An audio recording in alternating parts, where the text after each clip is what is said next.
สบายดีเด้อทุกคนมื้อนี้พบกับลินดาสาวลาวมื้อนี้หันจะพาทุกคนมา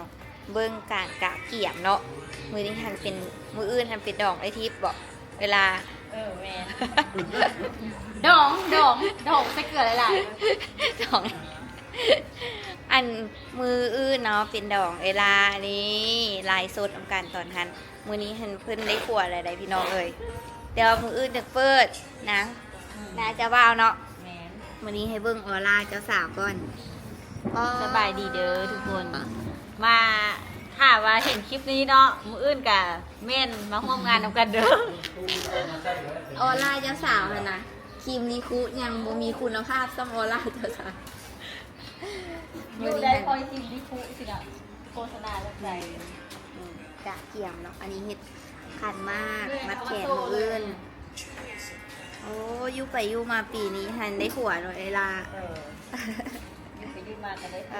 เนาะเพราะว่าลินดาหาให้ไปโดดได้ยังเพื่อก็หาให้เลยเด้กระโทรมาให้เลยเด้หาได้หาว่าเนาะจะสิได้กระโทรมาเด้จะว่าเมื่อยเมื่อยได้ทุกก็ยังบ่ได้เป็นยอดพูกมากมันท่ามากเลยไงเอามากเจ้าเลยเอามากค่อยใส่ขันมากเขาก็โทรมาให้เลยดีเนาะที่ยังได้ไอ้นี้เนาะถ้าได้ไอ้ลายในหัวเธอหมดกันไอ้ลายมามืออื่นนี่สิเรือหาคนนี้แหละเป็นโสดดีนะน้องยังถามว่าบางรายยังถามว่าเมื่อทำอะไรมาทำไมหน้าสวยมากเลยคุณว่าเข้าคลินิกค่ะมันจะสามินมารอบยิ่งงามขึ้นได้แท้เข้าคลินิกค่ะสวยเลยเนาะจ้อยลงเอ็ดเบียกหลายจ้อยลงงามขึ้นงามขึ้นหน้าสวยมากเลยคุณแบบพ่ออันนั้นหลายตีบอกพ่อเมียงหลายจุดจ้อยหายผู้ชายชุดกินเบียร์เก่งๆพวกใช่ไทยนะคนไทยกินเบียร์คนไ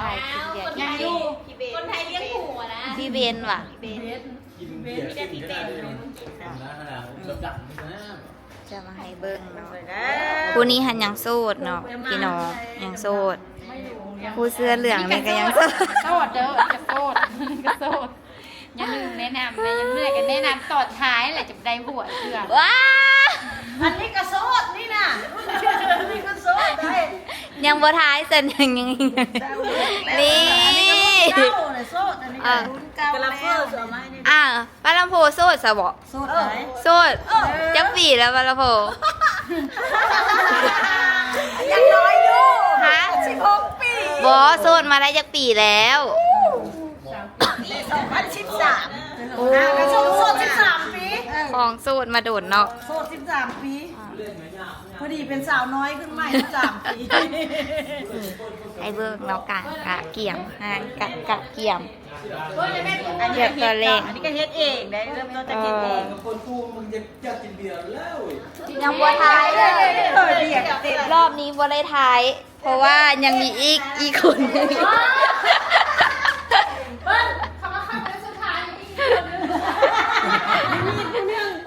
ยังมีอีกคู่นึงชื่อว่าไอ้เปิ้ลนะทุกคนเพิ่นกะโสดมาหลายปีแล้วได้อันนี้แม่นโสดมาโดดแล้วเนาะเพื่อโสดต่อไปเพื่อเนื้อคู่จะมาเห็นเด้โสดต่อไปดีละจะได้เฟซจะไม่หายเปิ้ลให้เขาเบิ้งในตีเขาแอดมาบ่ได้ลิงได้โอกาสให้เขาแอดมาเด้เปิ้ลนะบอกวาร์ปหน่อยเอาแล้วสิขึ้นไม่ให้ละกันเดี๋ยวไอทีมส่งมาเด้อซี่เอาเฟซเจ้ากับเฟซอันเพื่อนคืนมายายบ่ได้ผัวให้นี่อีกคน สภาพว้าวเด้อจำพันมีแต่คนโสดรอเอาดินิ่มนี่ก็โสดนี่รอบนี้ฉันเพิ่นหน้าใสเพิ่นกินเมียงหลายอ่ะดีนะกินเมียงเฮ็ดจะขาดอันนี้ซี่พอแล้วติมากพร้อมเหลือแต่คนแห่เบิ่งแหวนอันนี้แหวนอันเปิดให้กระดอกเปิดให้เบิ่งแม่ให้ได้ทิปพี่เลยแหวนเพชรยังดีที่ไปซื้อเจ้าว่าซื้อนะ ค่อยไปซื้อแต่บ่แม่นเงินค่อย ซื้ออยู่ทางถ่ายไว้ทิพย์ แม่น โอ้เนาะ มีซื้อมีสลักพร้อมเลย มีสลักพร้อมเนาะ แม่น ปลาคักงามไอทิพย์ต้องเอาเม็ดใหญ่ๆเด้อไผที่เบิ่งคลิปมีมักไอทิพย์นะไอทิพย์ว่ามัก10กันลัด เอาน้องชมพู่ เอา10กันลัด เอาเฮ็ดน้ำหนึ่งเอาต้องแม่นเอาสีรถโกเท่านั้น ไม่ขุ่นไม่หมอง โบแม่นสีรถโกไอทิพย์ต้องแม่นสีเยลโล่ เฮ็ดสีเยลโล่เพิ่นมักสีส้มสีเหลืองอืม นี่บ่แม่นเข้ามาแล้วบ่หั่น โอ้ยอย่าพามาไล่เขาเด้อคันสิแล้วเด้อ เกี่ยมได้3 โมงหน้าเขาน่าจะมาครบแล้วเนาะ3 โมง 3 โมงเลยเฮ้ย บ่2 โมงอันนี้หักกัน2 โมงครึ่งแต่ก็อีก30 นาทียิบเร่งมือเนาะเดี๋ยวเขาสิมาแล้ว เจ้า สร้างเอาปั่นคันเร่งเนาะเฮ้ยเนาะเร่งเอา เขาอันคอนบุรีหัวใจ เฮาก็ว่าอัน อันนี้มัน เฮาว่าคือว่าบ่ปัก บุรีหัวใจ ไผสิฮู้เนาะว่า ว่ามันคือหงคือหาตาบ่มีแววหา ไม่มี จ้ะ เอฟไม่มีไอเดีย บ่มีศิลปะในบ่แม่นว่าบ่มีศิลปะเฮ้ยกระตูเข้าบ่ถึง เขาคือมันจะงามพูดเนาะ ก็คืออยู่ในร้าน เข้าบ่ถึง ยังเวทีลืมให้ลูกสวรรค์ไส้เลย รักแท้มันหายากแต่บ้านค่อยน้ำมันเยอะมาก น้อยใช่ไหมนี่นาง3 อันได้หนีมาไหมป่วยกันไหมสาวทีมมา19นะ มาสิบเจ้าไอ้เปิ้นว่ะ เมื่อเช้านี่เราโมเลย บอก ฮะ เขาห้อยให้ตู่กันบอก โบคอยไปเซ่แล้ว คนละอัน บอกคอยไปเซ่แล้วประตู โอ้ หวาน รักของ เพิ่นเฮ็ดประตูเงินประตูทองเนาะและได้10,000ซองละ5,000 2,000จะป้าจะป้า2,000 ให้หลายๆเลยเป็นปึกเป็นปึก 3 ประตูหรือ หิน เปล่า รับได้ซ่า จักประตู ที่ว่าหินพารับพาอ๋อหินผูอัน สะแอลใครมีสะแอล ไอ้ผู้บ้าวดิ กระดาษมีสะแอลเอาเงิน บ่มีและมีแต่สีห้อยเอาดอกดาวเหืองนี่แหละ โอ้ยกระโปรงหลายๆจ้างเลยตอนมีสองเมื่อก็ เอาเมื่อเฮ็ดหยังน่ะซองละ2,000 ช่วง2,000กันยัง40,000 คันเมื่อก็เมื่อเอ้ย รักหลายจะบ้ากับนะ เนาะ กราฟนั่นแหละ รัดหลายจะว่าวกลับบ่กะรัดทายรูปทายอย่างเด้มันมีคนหลายมันตึงงามบ่ให้กะยา ส่ สิ ง เด้อ สาวส่งค่ะ ไม่แท้ๆกับโป้ย ส่ง เข้ามา ส่งละ10,000กาแล้วสัญยุโอ้ยไปโดกกันเลยโดกในเมื่อเขาเงินแต่ด้านนั้นเลขก็ที่ส่งมาได้ชะมืนมูยูมาจนว่าโคกมันจะสิตาย ก็ได้ทายรูปเด้สร้างสีสันเนาะ เอาอันนี้คือเป็น มันบ่ยังบ่แล้ว งานร่วมกัน ขันมากมาแต่เมืองกะลิงกะลาด มากก็มากค่อยปลูกไว้ ขันมากมาแต่เมืองกะลิงกะลาดของกระดอง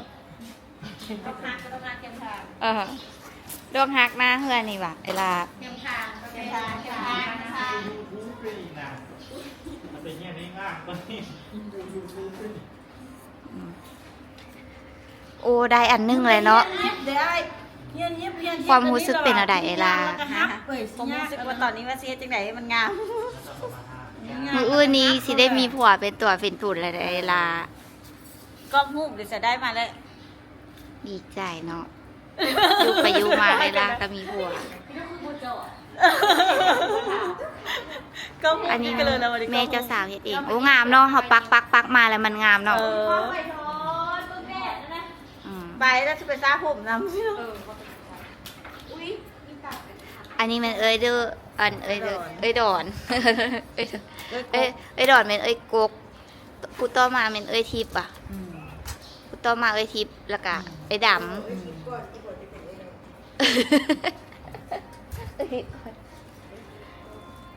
ไอ้ดำแล้วก็ต่อมาผู้นี้เนาะ แมน อืม ซี เอ้ยดอนนี่มันได้แม่เนาะ โครงหน้าออกแม่ เอาแล้วก็ อันนี้เป็นโครงหน้าออกพ่อ เอาเรื่องแปะใส่ดี โครงหน้าเรียวเลย มาดูเอาโทรศัพท์ไปอีกละโทรศัพท์ลูกดีซากแล้วดิสัน เนื้อคู่ปลาลำพูนี่บ่ได้อยู่ฝั่งไทยบ่อยู่ไทยอยู่บ่ได้อยู่ลาวหรืออยู่ต่างประเทศ ครูค่อยนะ อยู่ USA บ่ ตายเลยที่บอกนานมาปนี้เนาะไม่ได้เลยตาย ใจสิ่งนี้ ตายอยู่ด้วยนี่เดี๋ยว เอ้ยเพื่อน บางเรื่องมันมีอันนั้นบ่ คอยให้แม่ยังบ่ตายละยันอยู่ในอันโมกระทะทง แอบอยู่ ของไอทีเป็นยังแอบอยู่อ่ะ แอบอยู่ แอบละ เอ้ยทีบ่ได้เบิ่งว่าเนื้อคู่ไอทีอยู่ใส่อ่ะ เนื้อคู่เขายังแอบรักกันอยู่เสมอดิ ป้าเบิ่งให้แล้วบ่มี บ่มีว่ะจะมาคนเดียวอ่ะมาแต่เมืองฟ้าน่ะนี่ยังอยู่ USA ติเดี๋ยวเขาก็มารีไฟ น้องป้ากับโมมี่มีแต่คนเข้ามาชมซื่อ อ๋อ ๆซูมเข้ามาซูม ไปซะมีละ ไป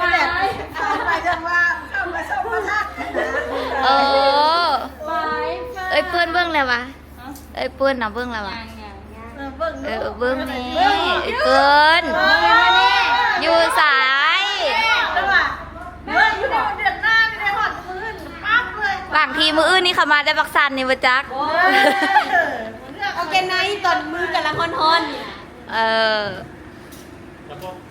มันต้องไม้กับยูนกับมันต้องมันไม่ไผ่เลย โยนให้เปิ้ลเด้อ เออมื้ออื่นนี่แม่นโยนให้ไอ้เปิ้นเลยเด้อเจ้าบ่ต้องโยนเจ้าย่างไปเลย บ่มีดอกไม้บ่มีดอกไม้บ่มีดอกไม้ เอากระดอกดาวเฮืองทางหน้านี่ หน้าเหรอ เออ นี่เนาะจิตการ ต้องโยนเลยเนาะมันกินเมาแล้วมันก็อยากโยน เนาะ เก็บ มันโยนกับป้านะผู้ใดมันยังได้เฮด เออ ก็ได้เฮดโยนก็ป้าผู้ใดจะหาบัดนี้เดี๋ยวมันจะย่างไปให้เปิ้ลเลยป้าก็ให้โยนบัดนี้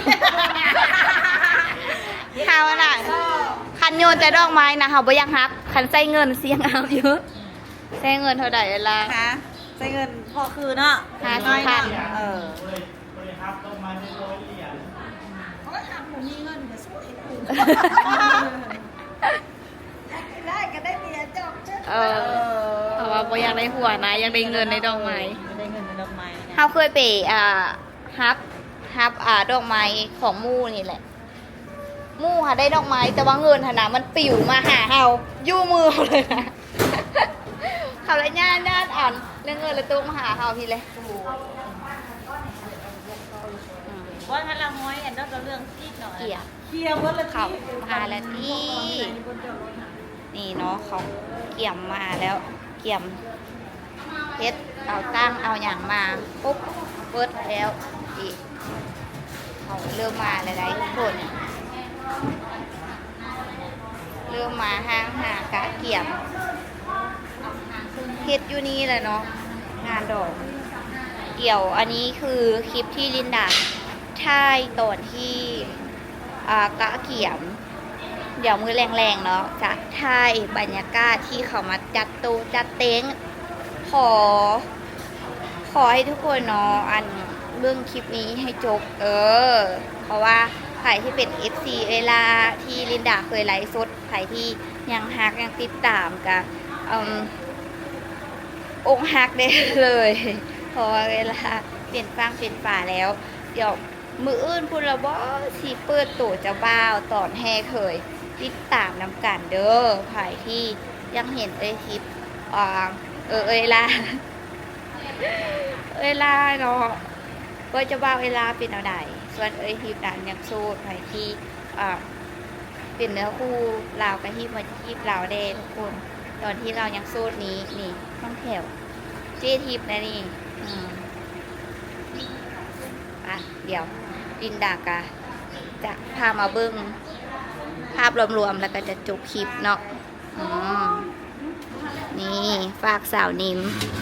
สาวเพิ่นสาวพรประดิษฐ์แฮร์รี่ฮอตเตอร์ คาริซีไอไปเนวมันคือซื้อหลายเธอเฮ้ย มาจากเมืองกะลี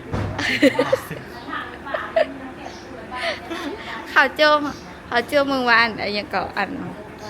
อยู่เฮือนซื้อกระดอมาอันไปเข้าเฮียนซื้อพรประดิษฐ์มาอยู่เวียกซื้อแฮร์รี่พอตเตอร์ไปไทยซื้อแฮร์รี่ หลายซื้อเลยคุ้มดีเนาะประมาณนี้แหละฝากทุกคนเบิ้งคลิปนี้ให้จบเด้อเดี๋ยวมื้อแรงเรามาเจอกันตอนที่เขาเอาโต๊ะเอาเต็นท์มาแล้วไปบ๊ายบาย